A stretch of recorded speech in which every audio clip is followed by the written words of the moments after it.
পোশাক শ্রমিকদের ২৮ মের মধ্যে সব পাওনা পরিশোধের নির্দেশ দিয়েছেন শ্রম উপদেষ্টা সাখাওয়াত হোসেন।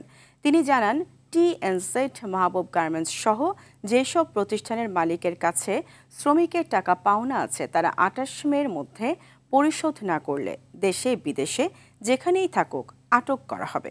উপদেষ্টা জানান, ৫ জনের নামে গ্রেপ্তারি পরোয়ানা হয়েছে, আরও হবে।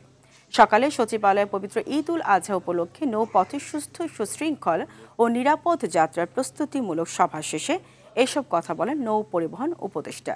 উপদেষ্টা আরও বলেন, ঈদে নৌপথের নিরাপত্তায় লঞ্চে অস্ত্রধারী ৪ জন করে আনসার থাকবেন। এছাড়া ঈদের আগে ও পরে ৩ দিন বাল্কহেড চলাচল বন্ধ থাকবে বলেও জানান।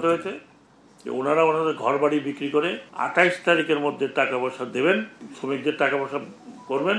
আর যদি না করেন তাদের নামে হুলিয়া জারি হয়েছে, মানে ওয়ারেন্ট জারি আছে, they will be arrested. Warrant জারি না যাদের প্রায় সবার নামে হয়েছে, যারা যারা এই এখন এই ব্যবস্থার মধ্যে আছেন, ওয়ারেন্ট যাদের নামে জারি হয়েছে তারা বিদেশে থাকলেও আমি অলরেডি পাঠিয়ে দিয়েছি ওয়ারেন্ট সহ, যে তাদের বিরুদ্ধে রেড অ্যালার্ট জারি করতে।